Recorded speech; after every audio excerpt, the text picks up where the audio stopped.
सरकारी नौकरी करने वालों के लिए एक अच्छी खबर सामने आई है। जुलाई 2025 से सभी केंद्रीय कर्मचारियों का महंगाई भत्ता यानी डीए बढ़ाकर 58% कर दिया जाएगा।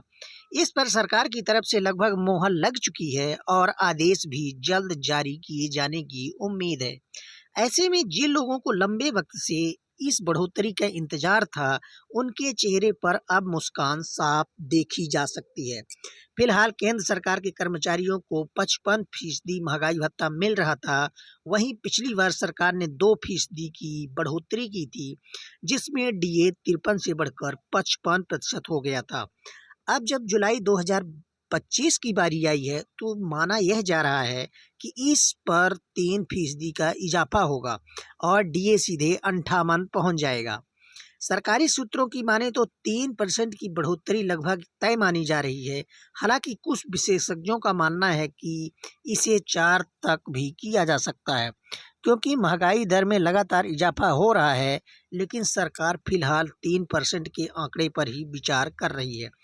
अब बात करते हैं उन सवाल की जो हर सरकारी कर्मचारियों के मन में घूम रहा है।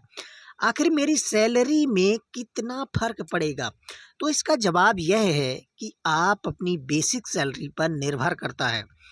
अगर किसी कर्मचारी की बेसिक सैलरी 30,000 रुपये है, तो उसे 3% डीए बढ़ने पर हर महीने लगभग 900 रुपये का इजाफा होगा। और अगर बेसिक सैलरी 50,000 रुपये है, तो यह लाभ 1,500 रुपये तक हो सकता है। यानी सालाना हजारों रुपए सीधे जेब में आएंगी। इस बार का डीए हाइक 7वें वेतन आयोग के तहत अंतिम महंगाई भत्तों की बढ़ोतरी मानी जा रही है, क्योंकि 2026 की शुरुआत से 8वां वेतन आयोग लागू हो सकता है। इसलिए जुलाई 2025 का डीए हाइक मौजूदा वेतन संरचना के तहत आखिरी बढ़ोतरी हो सकती है। इसलिए सरकार भी इसे लेकर काफी गंभीर है।